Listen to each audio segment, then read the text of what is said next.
Assalamu alaikum dear students. How are you today? You will be fine. I hope so. आज हम पढ़ने लगे हैं स्टैंडर्ड एंथैल्पी ऑफ रिएक्शन, जो कि हमारा नेक्स्ट टॉपिक है। स्टैंडर्ड एंथैल्पी ऑफ रिएक्शन में जो कि थर्मोकेमिस्ट्री के चैप्टर से है, वो क्या कहता है, आज इसी के बारे में बहस होगी। आपने इसको बड़ा आसानी से याद कर लेना है और चंद एक आपको बातें बताई जाएंगी जो कि जनरल होंगी। उसी जनरल रिएक्शंस या कह लीजिए जनरल एक्सप्लेनेशन की बिना पर आप स्पेसिफिक एक्सप्लेनेशन भी दे सकते हैं और डिफाइन भी कर सकते हैं। ये जो रिएक्शन है या कह लीजिए लिखा हुआ है स्टैंडर्ड एंथैल्पी ऑफ रिएक्शन, तो रिएक्शन जो है ये चेंज हो सकता है। इसकी जगह पर फॉर्मेशन हो सकता है, इसकी जगह पर डिकम्पोजिशन हो सकता है, न्यूट्रलाइजेशन हो सकता है, या फिर किसी किस्म की सॉल्युबिलिटी भी ली जा सकती है। तो उसी अंदाज में हम बातें करेंगे, तो अपने दिमाग में रखिएगा कि पहले हम उन जनरल बातों की तरफ ध्यान देंगे जो सब में पाई जाती हैं। बाकी बड़ी आसान काम रहेगा, देखिएगा वो कितना आसान से आपको आ जाएगा। या आप समझ लीजिए कि आपने एक चीज याद कर ली तो सब कुछ याद हो जाएगा। ठीक है जी, तो शुरू करते हैं इसको। आपने एक बात याद रखनी है, जैसे कि ये लिखा हुआ है रिएक्शन, तो भाई हम एक रिएक्शन करेंगे, इस रिएक्शन के दौरान कुछ होने वाला है। क्योंकि हम थर्मोकेमिस्ट्री पढ़ रहे हैं तो आप समझ गए होंगे। क्या समझ गए होंगे भाई? आप ये समझ गए होंगे कि मैं बात करने लगा हूं यहां पर जज्ब होने वाली हरारत या फिर खारिज होने वाली हरारत के बारे में। ठीक है ना, हम आमतौर पर एनर्जी को यहां पर अब हीट एनर्जी के तौर पर ले रहे हैं। इससे पहले हम हीट भी समझ चुके हैं, प्रेशर वॉल्यूम वर्क भी समझ चुके हैं, कुछ एंथैल्पी के बारे में जिक्र हो चुका है। अगर कुछ नहीं आता आपको तो मैं थोड़ा सा समझा देता हूं कि एंथैल्पी क्या है, और इसी तरह से ही आपको ये करना भी आ जाएगा। तो देखें भाई क्या बात कह रहे हैं हम ये कह रहे हैं कि आपके पास एक रिएक्शन है जिसमें चांसेस है कि हीट अब्जॉर्ब हो सकती है या इवॉल्व, दोनों में से एक काम भी एक वक्त में हो सकता है। तो अब ये जो रिएक्शन है, इस रिएक्शन में कुछ खास है। वो क्या खास है भाई? कि सपोज कीजिए आप कुछ मिला रहे हैं, मतलब आप रिएक्टेंट ले रहे हैं, या आप कुछ बना रहे हैं, यानी कि आप प्रोडक्ट ले रहे हैं। वो जो आपने लेने हैं वो कुछ मोल्स लेने हैं। किताब लिखेगी generally certain number of moles, लेकिन मैं लिख रहा हूं 1 मोल। तो आप कह सकते हैं कि ये जो हरारत जज्ब या खारिज हो रही है, ये तब हो रही है जब 1 मोल रिएक्टेंट रिएक्ट कर रहे हैं या 1 मोल प्रोडक्ट बन रहे हैं। ठीक है, और ये जो आपके पास मोलर कंसंट्रेशंस हैं या कुछ कैलकुलेशंस के लिए आप हेल्प ले सकते हैं बैलेंस्ड केमिकल इक्वेशन की, तो ये भी आपने अपने दिमाग में रखना है। तो बैलेंस्ड केमिकल इक्वेशन, अब बैलेंस केमिकल इक्वेशन से हमें मोल के बारे में पता लग सकता है। फिलहाल हमने यहाँ कैलकुलेशन नहीं करनी है, बट डेफिनेशन करने के लिए हमें इतना ही जानना जरूरी है कि आपके पास एक बैलेंस केमिकल इक्वेशन हो जो इस रिएक्शन को प्रेजेंट करती हो, और हमें पता लग जाए कि कितने मोल रिएक्ट कर रहे हैं और कितने मोल बन रहे हैं। लेकिन हम जो हरारत मालूम करेंगे, वो देखो, हम जो हरारत निकालेंगे या एनर्जी, वो होगी किलो जाउल पर मोल। किलो जाउल यानी एनर्जी पर मोल, 1 मोल के लिए। तो हो सकता है कि ये 1 मोल तब हो जब आप कोई चीज 1 मोल रिएक्ट करवा रहे हो या 1 मोल प्रोडक्ट बना रहे हो। अच्छा, अब इसमें या का मतलब आ रहा है बार बार, मैं जरा थोड़ा सा इसको डिफाइन कर देता हूं। आपने भी रिएक्शन में चीज डिफाइन करनी है या थोड़ी सी एक्सप्लेन करनी है, एक्चुअली यूं कह सकते हैं। वो कैसे? देखो भाई, फॉर एग्जाम्पल एक लकड़ी है, वो 1 मोल है, उसे आप जलाओ तो क्या होगा? जल जाएगी। जलने के बाद कितने मोल बने? आपके लिए मुश्किल हो जाएगा ये बात जानना। वो क्यों? क्योंकि लकड़ी जब जलती है राख तो बनती है आखिर में, लेकिन गैसेस भी निकलती हैं। अब वो गैसेस तो पकड़ के नहीं ला सकते यानी आम लाइफ के अंदर, या कह लीजिए नॉर्मली। तो फिर क्या होगा? क्या आसान है कि हम लें, वो है रिएक्टेंट लकड़ी। यानी हम लकड़ी का 1 मोल तस्वर कर लें कि 1 मोल लकड़ी जलाने पर कितनी हरारत निकली, तो ये आसान बात हो गई भाई। इसी तरह से सम टाइम हम 2-3 चीजें मिला रहे होते हैं और एक चीज बना रहे होते हैं। अब जो एक चीज बन रही है वो 1 मोल आसानी से ली जा सकती है बनिस्बत जो हम आपस में जोड़ रहे हैं। तो हम जिक्र कर लेते हैं कि 1 मोल जो चीज बनी, मतलब कभी जिक्र कर लेते हैं 1 मोल जो रिएक्ट की, और कभी जिक्र कर लेते हैं 1 मोल जो बनी, फॉर्म हुई। तो इसका आप भी जरा जहन में कॉमन सेंस से काम करेंगे, मैं आपको सिखाऊंगा कैसे। तो आप 1 मोल का तस्करा कैसे करेंगे वो आपको आगे चलकर आएगा। लेकिन फिलहाल अभी तक हमने ये सीखा the amount of heat absorb और evolve when a certain number of mole या 1 mole of reactants react या 1 mole of product produce during a balanced chemical equation, या बैलेंस केमिकल इक्वेशन का सहारा लेते हुए आप ये देख सकते हैं। क्योंकि जाहिर सी बात है कि हम स्टूडेंट लाइफ में हैं, हम प्रैक्टिकली परफॉर्म नहीं कर रहे हैं, तो फिर हम स्टूडेंट लाइफ में जब प्रैक्टिकली नहीं कुछ कर रहे हैं तो फिर हम किस तरह से जानेंगे, क्योंकि शायद 1 मोल है, नहीं है, 2 मोल है, 4 मोल है, कितना, तो वो यकीनन हमें बैलेंस केमिकल इक्वेशन ही देगी। इसलिए हमारी बुक में भी बैलेंस केमिकल इक्वेशन का जिक्र है। अब इससे आगे चलते हैं, अगली बात क्या है। अब अगली बात यह है कि जब ऐसा हो जाएगा और जो आप एनर्जी मालूम या हरारत मालूम कर लोगे, यही हरारत कहलाएगी एंथैल्पी। और हमने एक बात याद रखनी होती है जो लास्ट टाइम जिक्र किया था कि एंथैल्पी को हम आमतौर पर एट कांस्टेंट प्रेशर तस्वर करते हैं। तो अगर कोई कहता है कि एंथैल्पी चेंज, आमतौर पर एंथैल्पी चेंज लिखा रहता है, एंथैल्पी चेंज डेल एच, और अगर सिर्फ एंथैल्पी बोलेंगे तो एच। अगर कोई कहता है सिर्फ एच या एंथैल्पी को डिफाइन करें तो total heat content of the system is called enthalpy. और एंथैल्पी चेंज क्या है, एक्चुअली वो पहली और आखिरी कंडीशन है, या किस, समझ लीजिए पहली आखिरी कंडीशन किसकी, हरारत की, कि पहले कितनी एनर्जी थी, हरारत जज्ब हुई, उसके बाद क्या बन गया, ये हरारत खारिज हुई तो कितनी रह गई, ये चेंज को शो करता है। तो जब हमारे पास लफ्ज आता है एंथैल्पी चेंज तो हम डेल एच तस्वर करते हैं। हमने लास्ट टाइम पढ़ा है कि del H is equal to QP, ये यकीनन आपने देख लिया होगा। अगर आपने ये नहीं देखा है लेक्चर तो फिर बेटा आप डिस्क्रिप्शन में जाकर वहां से लिस्ट से देख सकते हैं जो इस चैप्टर की है। इस चैप्टर की पूरी प्लेलिस्ट है, वहां पर आप देख सकते हैं। अच्छा भाई, अब डेल एच या एंथैल्पी चेंज, हमने कुछ चीजें अलग अलग बिखरा दी हैं, अब उन्हें जोड़ना चाहते हैं कि एंथैल्पी चेंज को पहले डिफाइन करते हैं। हम कहते हैं the amount of energy absorb और evolve during a chemical reaction, या when certain number of mole are formed during a chemical reaction at constant pressure, pressure को कांस्टेंट रखते हुए, इज कॉल्ड एंथैल्पी चेंज। तो एंथैल्पी चेंज सिंपल सी बात है, किसी भी रिएक्शन के दौरान जज्ब या खारिज होने वाली हरारत का नेम है। लेकिन लफ्ज आ गया है स्टैंडर्ड एंथैल्पी। ये स्टैंडर्ड एंथैल्पी क्या है, एक तो जब भी स्टैंडर्ड एंथैल्पी को आप रिप्रेजेंट करेंगे तो यहां पर आपने एक नॉट या कह लीजिए एक सर्कल लगाना है, तो डेल एच नोट का मतलब होगा स्टैंडर्ड एंथैल्पी।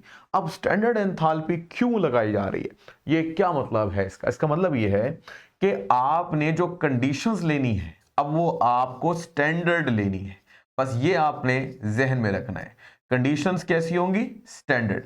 आप बोल सकते हो S T P, standard temperature and pressure. अगर मैं थोड़ा सा इसको मजीद डिफाइन कर दूं तो टेम्परेचर होगा 25 डिग्री सेंटीग्रेड, लेकिन ज़्यादातर हम केल्विन में से लेते हैं, तो 273 इसमें जमा कर दें तो 298 केल्विन आपके पास आ जाएगा। तो जो आपने यहाँ पे लिखना है वो केल्विन लिखना है। मैं दोबारा से बात करने लगा हूं कि स्टैंडर्ड टेम्परेचर को 298 केल्विन आपने लेना है।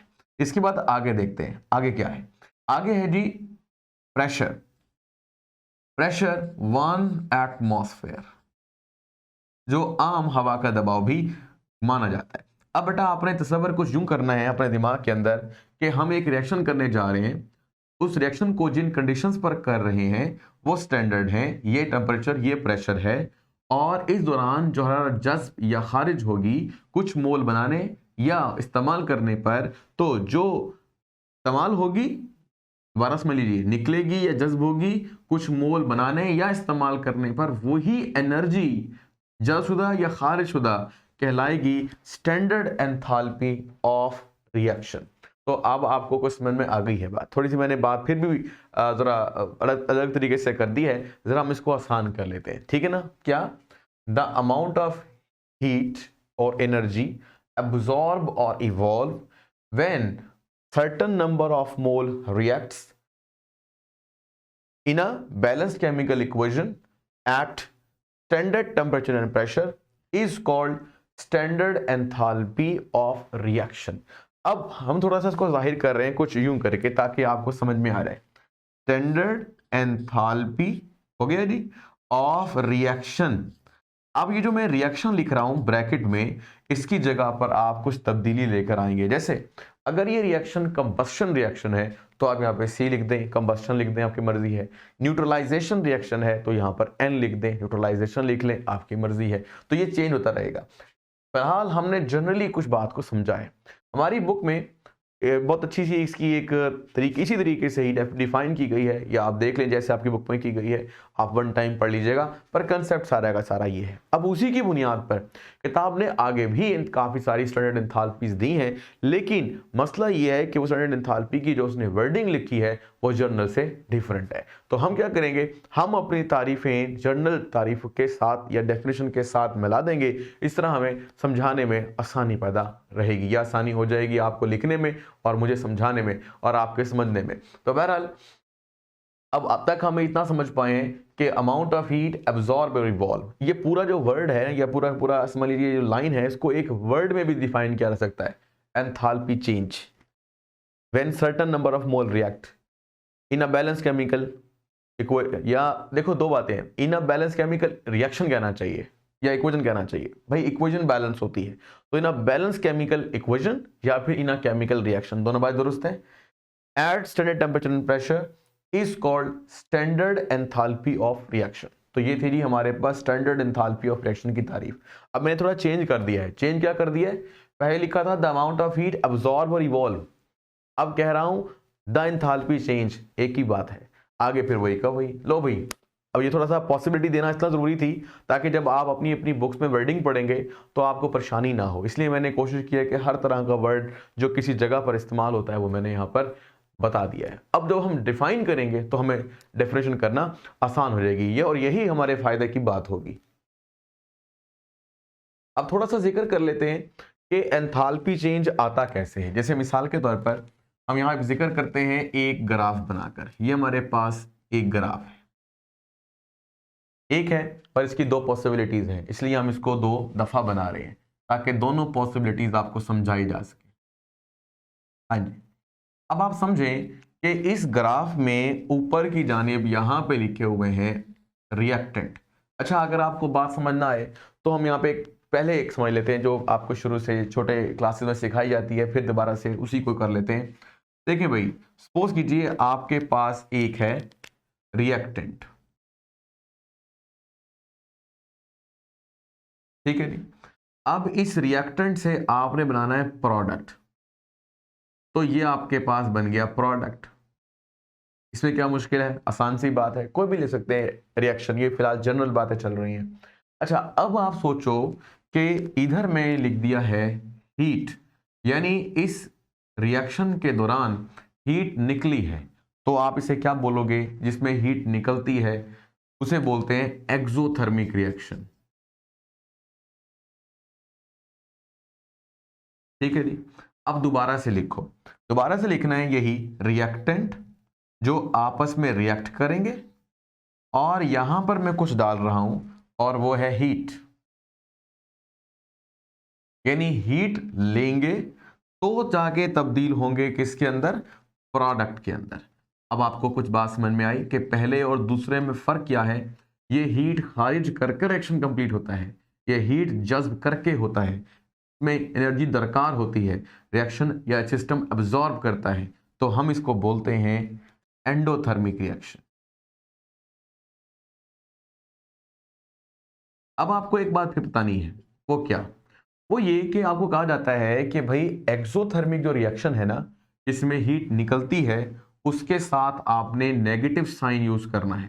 जैसे कि हम बोलते हैं कि उसकी एंथैल्पी आपने नेगेटिव लेनी है, और जो एंडोथर्मिक रिएक्शन है इसकी जो एंथैल्पी है वो आपने पॉजिटिव लेनी है। तो आखिर ये क्या मतलब है, यानी नेगेटिव क्यों और पॉजिटिव क्यों, तो इसका ये तो कुछ इंफॉर्मेशन थी, अगर आपके पास नहीं है तो आपके दिमाग में रहे कि एंडो एक्सो में क्या क्या होता है, कौन से साइन यूज करते हैं। लेकिन अब हम इससे आगे चल रहे हैं, ऐसा क्यों करते हैं, तो उसको समझने की खातिर हमने ये एक ग्राफ बनाया है। इस ग्राफ में आपको नजर आ रहा है कि हमारे पास मैंने ऊपर एक लाइन लगाई है, इस लाइन एक खास बात है, वो खास बात ये है कि आपने यहां पे लिखना है रिएक्टेंट। इससे पहले आपने यहां पर भी एक एरो लगाना है जो शो करेगा हीट को या कह लीजिए एनर्जी को। ज्यादातर थर्मोकेमिस्ट्री में हीट का तस्वर लिया जाता है, पर heat is a form of energy, तो एनर्जी एक जनरल वर्ड है इसलिए लिख दिया है, अदरवाइज आप हीट भी लिख सकते हैं। तो बात यह है कि ये एनर्जी कब शो कर रहा है, वो देखो बात समझ में भी आई नहीं है। अब मैं यहां पर एक लाइन और लगाने लगा और इस पे लिख रहे हैं प्रोडक्ट। अब आपको बात समझ में आ गई है, वो क्या कि भाई रिएक्टेंट्स की एनर्जी ज्यादा है और प्रोडक्ट्स की एनर्जी कम है। जाहिर सी बात है ऐसा रिएक्शन हो सकता है। ऐसा रिएक्शन कब हुआ है, गौर से देखो। देखो प्रोडक्ट की एनर्जी यहां पर कम है, क्यों? क्योंकि रिएक्टेंट की ज्यादा है। भाई रिएक्टेंट की एनर्जी कुछ निकल गई है तो बाकी एनर्जी प्रोडक्ट को मिली है ना, यानी प्रोडक्ट की एनर्जी रिएक्टेंट से कम है। प्रोडक्ट की एनर्जी रिएक्टेंट से कम है क्योंकि रिएक्टेंट ने जब तक अपनी एनर्जी हीट की शक्ल में खारिज नहीं कर दी उस वक्त तक प्रोडक्ट नहीं बना, तो प्रोडक्ट की एनर्जी कम है, रिएक्टेंट की एनर्जी ज्यादा है। अब आपने एक बात फिर लेकर आनी है अपने जहन के अंदर, और वो क्या है?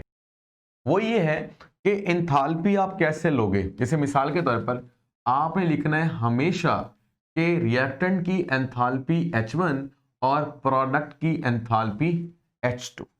अगर मैं कहूं कि मुझे चेंज इन एंथैल्पी बताओ, यानी ये डिफरेंस बताओ, जिसको हम डेल H से शो करते हैं, तो आप कहेंगे सर ये कौन सा मसला है, H2 फाइनल में से इनिशियल निकाल दो।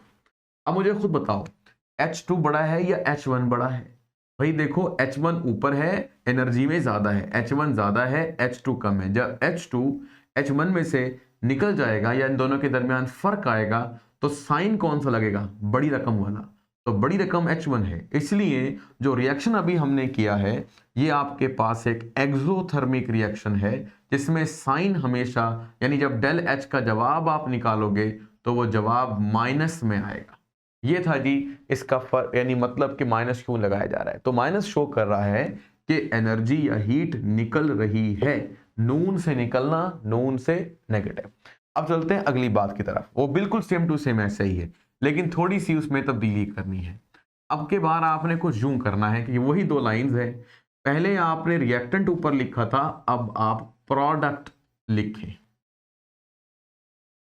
ठीक है, और नीचे क्या लिखें, रिएक्टेंट। अब इसका मतलब क्या है, समझ गए होंगे आप। भाई इसका मतलब है प्रोडक्ट की एनर्जी ज्यादा है, रिएक्टेंट थे, रिएक्टेंट ने हीट ली, एनर्जी अब्सॉर्ब की, फिर प्रोडक्ट बना, यानी रिएक्टेंट की एनर्जी कम थी, वो जब तक पूरी नहीं हुई उस वक्त तक उनको प्रोडक्ट नहीं कहा आपने। तो बात यहां पर है कि रिएक्टेंट्स प्रोडक्ट में चेंज होते हैं एनर्जी को अब्सॉर्ब करके। इसका मतलब है इस प्रोडक्ट की एनर्जी ज्यादा है और रिएक्टेंट की एनर्जी कम है, रिएक्टेंट की एनर्जी कम है, प्रोडक्ट की एनर्जी ज्यादा है। तो आपने अपने दिमाग में ये वाली बात रख ली होगी। तो भाई क्या करना है, अब आपको ये याद रखना है कि प्रोडक्ट की एनर्जी ज्यादा है। तो क्या हुआ, तो हुआ ये कि हमने जैसे पहले कहा वही कहें, रिएक्टेंट की एनर्जी H1, प्रोडक्ट की एनर्जी H2। अब क्या करना है, एक एरो लगा लें या आप लाइन लगा लें जो कि डिफरेंस को शो करेगा। देखो बेटा समटाइम बुक में लिखा होता है एरो, रिएक्टेंट से हमेशा प्रोडक्ट की तरफ चलते हैं, तो यहां भी ऐसा होगा कि आपने रिएक्टेंट की तरफ से प्रोडक्ट की तरफ चलना है। ये एरो शो करता है कि रिएक्शन के दौरान एनर्जी बढ़ गई, यानी एनर्जी क्या हुई, एब्जॉर्ब, और ये एरो शो करता है एनर्जी रिएक्शन के दौरान कम हुई, तो इसका मतलब ये एरो शो करता है इवोल्व। इसलिए अक्सर जगह पर हम क्या करेंगे, जब हम आगे बॉर्न हावर्ड साइकिल तक पहुंचेंगे तो वहां पे आप देखोगे कि एरो की पोजीशन ऊपर तब रखी जाती है जब रिएक्शन में एनर्जी अब्सॉर्ब हो रही हो, ठीक है ना, और नीचे भी लाई जाती है जब इवॉल्व। जब मैं पढ़ाऊंगा तो वहां पे आपको सिखाऊंगा कि वाकई देखो ये एरो हैं, अभी रेफरेंस दे रहा हूं कि ये देखो दो एरो हैं, बड़े काम के, आगे जाके काम आएंगे, एरो की डायरेक्शन एहतियात से रखिएगा। बहरहाल कैलकुलेशन कर लें। अब आपको कहता है कि भाई चेंज इन एंथैल्पी बताओ, तो बेटा ये अगर स्टैंडर्ड कंडीशंस पर हो रही हो ना ये सब बातें, तो स्टैंडर्ड एंथैल्पी बोलेंगे, अदरवाइज कंसेप्ट सेम होता है। ये नहीं कि स्टैंडर्ड एंथैल्पी कुछ और शो करेगी, नेगेटिव को पॉजिटिव, नहीं, कंसेप्ट सेम होगा, सिर्फ कंडीशन की वजह से स्टैंडर्ड बोला जाता है। तो आपकी बुक में अगर यहाँ पर नॉट लगा हो या ना लगा हो तो उसका मतलब यही है कि एक स्टैंडर्ड पे की जा रही है या स्टैंडर्ड पे नहीं की जा रही। अच्छा अब आगे चलते हैं, तो अब इसको कंप्लीट करो। Del H is equal to H2 minus H1। अब क्या होगा, वही भाई H2 बड़ा है या H1, H2 बड़ा है, H1 छोटा है। H2 के साथ क्या है, जो नहीं लगा होता यहाँ पॉजिटिव होता है। तो अब के जो जवाब आने वाला है डेल H का, वो यकीनन किस में है, पॉजिटिव के अंदर। लो भाई, अब आपको रीजन भी दे दी कि जब रिएक्शन के दौरान एनर्जी अब्जॉर्ब होती है तो रिएक्शन होता है एंडोथर्मिक और साइन होता है पॉजिटिव, और जब रिएक्शन के दौरान एनर्जी क्या होती है, निकलती है, तो फिर क्या होगा, फिर देखो इसको मैंने ऐसे लगा दिया निशान, यानी ये आते हुए दिखा है, ये जाते हुए। अगर आपको समझ नहीं आ रही तो फिर आपकी समझ लीजिएगा, बाज़ औक़ात लोगों को परेशानी हो जाती है, समझ लें ये आपके पास एक रिएक्शन है और इससे एनर्जी निकल रही है और इसमें एनर्जी जज्ब हो रही है। तो भाई निकलते हुए नेगेटिव, नून से निकलना, नून से नेगेटिव, और या कह लें सिस्टम से एनर्जी निकल रही है, सिस्टम में एनर्जी जमा हो रही है, यहाँ पर जमा हो रही है। तो ये था जी आपको कुछ ग्राफ समझाना, और ये जो बेसिक कंसेप्ट है ये आपके दिमाग में रखना, इसके बगैर काम नहीं चलेगा। अगर सपोज कीजिए रिएक्शन हो रहा है टेस्ट ट्यूब में और वो रिएक्शन एक्सोथर्मिक है, तो टेस्ट ट्यूब की दीवारें क्या हो जाएंगी, गर्म हो जाएंगी। और इसी तरह से क्या है, अगर एनर्जी रिएक्शन इस्तेमाल कर रहा है तो फिर टेस्ट ट्यूब्स की एनर्जी भी ले लेगा, तो वो ठंडी हो जाएगी। इस तरह हमें रिएक्शन के दौरान पता लग सकता है हाथ लगाकर भी कि रिएक्शन एक्सो है या एंडो है। इसकी एग्जांपल कुछ मैं आपको समझा देता हूं। आप अपने घर में एक स्टील का गिलास ले लें, ऐसा जो मतलब मेटल का हो तो बेहतर है, उसमें पानी डालें, आधा गिलास भर लें या थोड़ा भर लें और थोड़ी देर रखकर रहने दें। उसके बाद उसे चेक करें कितनी एनर्जी है उसकी या कितनी एक हरारत हो सकती है, अंदाज़ा कर लें। फिर आप उसमें 2 चम्मच क्या डालें, ग्लूकोज, और ग्लूकोज डाल के उसमें हिलाएं। जब आप हिलाएंगे तो क्या होगा, उसके बाद हाथ दोबारा लगाएं। आप देखेंगे पहले के मुकाबले में जो गिलास की दीवार है या गिलास है वो क्या हो चुका है, ठंडा हो चुका है। इसका मतलब है ये एक ऐसी सॉल्युबिलिटी है जिसमें एनर्जी दरकार होती है और गिलास की एनर्जी कम हो गई और आपको ठंडा लगने लगा। बिल्कुल उलट करते हैं, वही पानी है, अब के बार 2 चम्मच हम ग्लूकोज नहीं बल्कि चूना, कैल्शियम कार्बोनेट, ठीक है, डाल देंगे। तो जब आप चूना डालेंगे, चूना भी बोल सकते हैं, कैल्शियम कार्बोनेट भी बोल सकते हैं, पिसा हुआ हो, ठीक है। अदरवाइज ये कि जो दीवारों पे वाइट वॉश करते हैं उसको भी कहते हैं। तो वाइट वॉश मंगवा लें, सस्ता सा मिलता है, बिल्कुल 5-10 रुपए का मंगवा लें। तो उसके 2 चम्मच डाल दें पानी के अंदर। अब के बार आप देखेंगे हाथ लगाएंगे तो वो गर्म हो जाएगा गिलास। इसका मतलब है ये एक ऐसी सॉल्युबिलिटी है जिसके अंदर हरारत बाहर निकलती है। तो रिएक्शंस कुछ ऐसे भी होते हैं, असल में सॉल्युबिलिटी के दौरान भी बॉन्ड टूटते हैं और नए बन सकते हैं, इसलिए इनको भी हम केमिकल रिएक्शन के तौर पर ले लेते हैं। लेकिन सारी सॉल्युबिलिटीज केमिकल रिएक्शन नहीं होती हैं। बहरहाल इसको भी कभी कीनली करेंगे। तो बात यहाँ पर ये कि आप पता कर सकते हैं आम जिंदगी में भी कि वाकई कब रिएक्शन एंडो है और कब रिएक्शन एक्सोथर्मिक है। मेरा ख्याल से यहाँ तक समझ में आ गई होगी। अब चलते हैं अपनी बाकी डेफिनेशंस की तरफ। वो डेफिनेशंस कौन कौन सी हैं, उन डेफिनेशन के बारे में तस्करा करते हैं। सबसे पहले हम बात करते हैं स्टैंडर्ड एंथैल्पी ऑफ फॉर्मेशन, या हमारी बुक ने लिखा है एंथैल्पी ऑफ फॉर्मेशन, लिखा एंथैल्पी ऑफ फॉर्मेशन है लेकिन डिफाइन स्टैंडर्ड एंथैल्पी को किया है। तो बहरहाल वो मैंने बता दिया है कि अगर कंडीशन हम रखेंगे स्टैंडर्ड तो फिर वो क्या कहलाएगा, standard enthalpy of reaction. Reaction कौन सा है, फॉर्मेशन वाला, तो फॉर्मेशन। बहरहाल देखो भाई, बात हम समझ चुके हैं, बस आपने एक एक एग्जांपल देनी है और साथ कुछ एनर्जीज लिखनी है।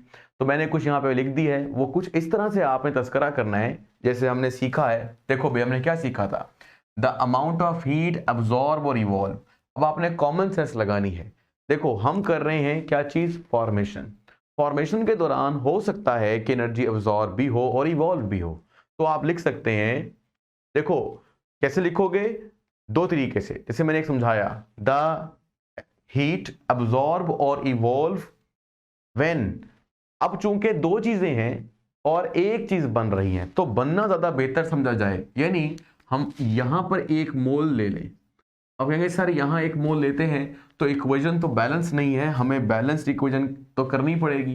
तो बेटा तरीकाकार ये है कि यहाँ पर कितने ऑक्सीजन इस्तेमाल हो रहे हैं, 2, CO2, यहाँ पर कितने हैं, O2, यहाँ पर कितना है, यहाँ से, मतलब यहाँ भी एक मोल है एक्चुअली, यहाँ पर भी एक मोल है, तो ये पहले से ही बैलेंस्ड इक्वेशन है। अगर ये ना होती तो आप कर लेते। जैसे फॉर एग्जांपल हम जिक्र करते अगर मैग्नीशियम ऑक्साइड का बनना, तो हम कहते हैं भाई मैग्नीशियम ने रिएक्ट किया ऑक्सीजन के साथ और बनाया मैग्नीशियम ऑक्साइड। अब कहेंगे सर यहाँ तो एक ऑक्सीजन आ गई, अब तो यहाँ तो 2 है, तो हमें बेटा इसको बैलेंस करते हुए कुछ ऐसे तस्वर कर लेना है, क्योंकि हमने फॉर्मेशन के वक्त 1 मोल ही लेना है। तो बहरहाल अब आप तारीफ कैसे करोगे, the amount of heat absorb और evolve when 1 mole of the product is formed in, बेशक लिख दो बैलेंस केमिकल इक्वेशन या लिखो at standard temperature and pressure is called standard enthalpy of reaction. जैसे हमने ये लिखा है ना, अब ये चेंज कर दिया है, यहां पे R की जगह पर या रिएक्शन की जगह पर F लिख दिया है, तो ये बन गया स्टैंडर्ड एंथैल्पी ऑफ फॉर्मेशन। इसको अब यूं कहने की बजाय the amount of heat absorb और इवॉल्व, थोड़ा मसला पड़ता है और छोटा छोटा कर लेते हैं। कैसे छोटा करोगे, आप लिखो द एंथैल्पी चेंज, बस मुकम्मल हो गया। The enthalpy change when 1 mole of the product is formed at standard temperature and pressure is called standard enthalpy of formation. ये बात हमारी मुकम्मल हो गई। तो रिएक्शन की बेटा सेम सेंस रहती है, बाकी जो है आप जितनी मर्जी इसमें एग्जांपल कोट करें जैसे आपकी बुक में होती है। जो आपके पास नेक्स्ट रिएक्शन है that is enthalpy of atomization. Enthalpy of atomization क्या है, देखो भाई एटम्स बनाने के अमल को कहते हैं। यहां हमारे पास दो हाइड्रोजन हैं जो एक मॉलिक्यूलर फॉर्म में एग्जिस्ट करते हैं, यानी हाइड्रोजन है तो गैस लेकिन मॉलिक्यूलर फॉर्म में एग्जिस्ट कर रही है ऐसे करके, यानी एक एटम दूसरा एटम मिलके रहते हैं मॉलिक्यूल बनकर। अब इन दोनों के दरमियान क्या है, इन दोनों के दरमियान है जी बॉन्ड। अब आपने इस बॉन्ड को तोड़ना है, तोड़ने के लिए एनर्जी लगानी पड़ेगी, यानी ये सिस्टम एनर्जी अब्जॉर्ब करेगा और फिर उसके बाद ये दोनों एटम टूटकर अलग हो जाएंगे। तो देखो यहां पर आप कहेंगे सर ये एटम तो एक निकला है, ये खुद एक रखा गया है। इसकी वजह यह है कि हमने तसव्वुर करना है कि एक मोल एटम बनेंगे, तो फिर यहां पर क्या लिखना चाहिए, जैसे मैंने आपको अभी यहां पर समझाया था, यानी आप लिख लीजिए हाफ।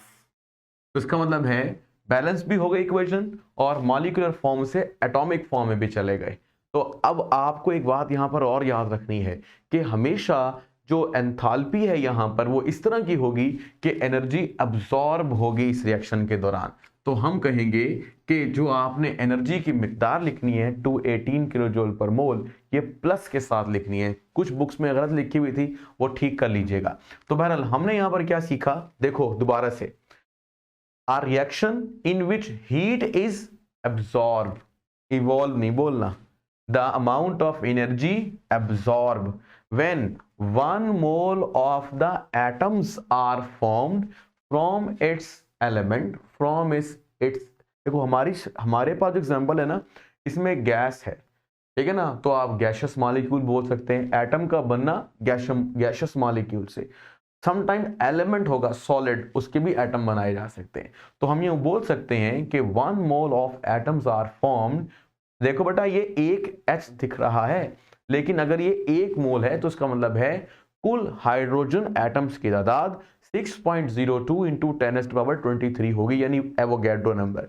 तो बात यह है कि आपको लग एक रहा है तो ये बहुत सारे बन रहे हैं, इसलिए एनर्जी भी आपको वाज़ेह नजर आ रही है। तो the amount of heat absorb 1 mole of the product या 1 मोल ऑफ प्रोडक्ट, कौन से एटम, एटम्स आर फॉर्म्ड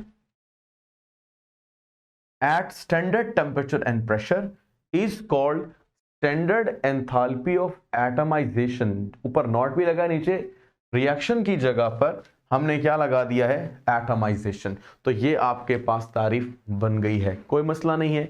अगर किसी को परेशानी होती है, यानी हमने कॉमन सेंस में देखा है कि सम टाइम आप क्या करते हो, वही लिख देते हो the amount of heat absorb और इवॉल्व, लेकिन वहां पर तो दोनों काम नहीं हो रहे, एक वक्त में एक ही हो सकता है, बस यही हो सकता है कि एनर्जी एब्जॉर्ब हो, बॉन्ड टूटे।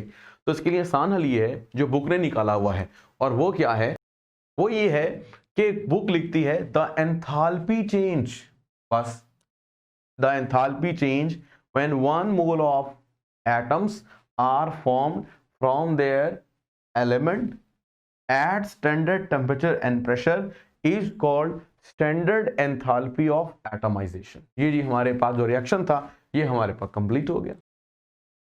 अब चलते हैं अपने अगले रिएक्शन की तरफ, जरा क्विकली मुकम्मल कर लेते हैं। Enthalpy of neutralization. Neutralization reaction एक ऐसा रिएक्शन है जिसमें एसिड और बेस रिएक्ट करते हैं और बनाते हैं सॉल्ट एंड वाटर। सपोज कीजिए आपके पास HCl और सोडियम हाइड्रोक्साइड एसिड और बेस है। अब बात यह है कि आपने दो चीजें अलग कर लेनी है, H को एसिड से और OH को सोडियम हाइड्रोक्साइड से या बेस से। जो बाकी बच जाएगा जैसे कि सोडियम और क्लोरीन, इनको मिलाकर बन जाएगा सॉल्ट। लेकिन जो H और OH आपने अलहदा किए हैं वो ये रहे, H और OH। इसी तरह से अगर आपके पास एसिड सल्फ्यूरिक एसिड होता तो उसका H ऊपर ले लें और बेरियम जो कि बेरियम हाइड्रोक्साइड का हिस्सा है यानी बेस का, उसका OH तो ऊपर चला जाएगा, B और SO4 मिलकर बेरियम सल्फेट बना देंगे। तो सॉल्ट चेंज होता है, जो बाकी चीज होती है वो यही है, हाइड्रोजन आइन from the acid and OH आइन फ्रॉम द बेस। अब आपने यूं सोचना है तारीफ करते हुए कि द एंथैल्पी चेंज, आमतौर पर न्यूट्रलाइजेशन रिएक्शन में एनर्जी निकलती है, तो आप बोलेंगे एंथैल्पी चेंज या the amount of heat evolve कब, when 1 mole of hydrogen from the acid and 1 mole of the OH ion from the base react to form 1 mole of water, then या यूं बोले आखिर में at standard temperature and pressure, then it is called standard enthalpy of neutralization, जो हमेशा 1 मोल पानी के बनने पर -57.4 किलो जूल पर मोल ही होती है। ये आपका MCQ है, याद कर लें। अब इसके बाद चलते हैं नेक्स्ट पर, वो है एंथैल्पी ऑफ कंबस्शन। भाई क्यों जलाते हैं? हरारत लेने के लिए, हरारत हासिल होती है, यानी ये एक ऐसा रिएक्शन होगा जिसमें हमेशा आपको हरारत मिलेगी, यानी सिस्टम उसको निकालेगा, तो रिएक्शन होगा एक्सोथर्मिक। इसकी मिसाल हमने ऑलरेडी यहाँ पर पढ़ ली थी, कार्बन जब जलता है तो वो इतनी कार्बन डाइऑक्साइड बनाता है लेकिन इतनी एनर्जी निकालता है, तो ये भी कंबस्शन का रिएक्शन भी है, लेकिन कार्बन डाइऑक्साइड चूंकि फॉर्म हो रही है तो ये फॉर्मेशन में भी लिखा गया था, तो आप यही रिएक्शन यहाँ पे भी कोट कर सकते हैं। लेकिन हमने जो यहाँ रिएक्शन कोट किया है वो है 1 मोल ऑफ एथेनॉल जब कंप्लीटली बर्न्ड होगा तो उस दौरान जो एनर्जी निकलेगी -1368 किलो जूल पर मोल, वो कहलाएगी स्टैंडर्ड एंथैल्पी ऑफ कंबस्शन। तारीफ वही रहेगी, the enthalpy change when 1 mole of a substance is completely burned at standard temperature and pressure is called standard enthalpy of combustion. ठीक है, इसके अलावा जो आपकी बुक में एग्जाम्पल है वो भी आप कोट करें, अच्छी बात है, लेकिन एटलीस्ट 1 to 2 एग्जाम्पल जरूर होनी चाहिए। लास्ट वन हमारे पास है enthalpy of solution. Enthalpy of solution का मतलब यह है कि आपके पास सॉल्यूशन बनाना है, तो जाहिर सी बात है उसमें सॉल्यूट भी होगा और सॉल्वेंट भी। सॉल्यूट डालोगे सॉल्वेंट पे, देखो ये हमने बीकर लिया है, इसमें बहुत सारा सॉल्वेंट है और हमने सॉल्यूट भी डाला है। सॉल्यूट डालने से क्या होगा, हल करेंगे, हल हो जाएगा। हल होने पर दोनों बातें हो सकती हैं, हीट एब्जॉर्ब भी हो सकती है और इवॉल्व भी हो सकती है। जैसे मिसाल के तौर पर अगर आप सोडियम बल्कि अमोनियम क्लोराइड को अगर सॉल्युबल बनाएंगे तो एनर्जी प्लस में है, यानी सिस्टम एनर्जी अब्जॉर्ब करेगा, एंडोथर्मिक रिएक्शन है। जबकि सोडियम कार्बोनेट की जो सॉल्युबिलिटी है पानी में वो एनर्जी निकालती है, यानी एक्सोथर्मिक रिएक्शन होगा। तो दोनों तरह रिएक्शन या सॉल्युबिलिटी आप मान लीजिए। एक बात यहाँ पर ख्याल रहे कि आपने सॉल्वेंट इतना सारा लेना है कि आप जब 1 मोल उसमें कंप्लीटली हल कर एनर्जी अब्जॉर्ब या इवॉल्व करवा लो और उसको गिन लो, तो ऐसा ना हो कि आप मजीद सॉल्वेंट ऐड करो और फिर हरारत निकलने लग जाए। तो इस तरह से तो आपने गलत मालूम किया पहले, तो आपने पहले से इतना सॉल्वेंट ले लेना है कि जितना सॉल्यूट हल होकर एनर्जी निकाल सकता है या अब्जॉर्ब कर सकता है वो कर ले, ताकि आपसे गलती ना हो। इसलिए तारीफ में ऐसा लिखा है कि the amount of heat absorb और इवॉल्व, या बोलें enthalpy change, when 1 mole of a solute is dissolved in large amount of solvent that further dilution results no detectable heat change, यानी मजीद पानी डालने पर ऐसा ना हो कि हरारत अब्जॉर्ब या इवॉल्व होने लग जाए। तो ये आपने एहतियात करनी है। At standard temperature and pressure is called standard enthalpy of solution. तो ये था जी आपके पास तारीफें, मैंने थोड़ा सा आखिर में ज़रा क्विकली कर दिया है, आप बुक पढ़ेंगे तो इंशाल्लाह आपको वहाँ से समझ में आ जाएगी और भी उम्मीद है कि आगे होगी। तो अपना ख्याल रखें बेटा, खुश रहें, जीते रहें, अल्लाह हाफिज़।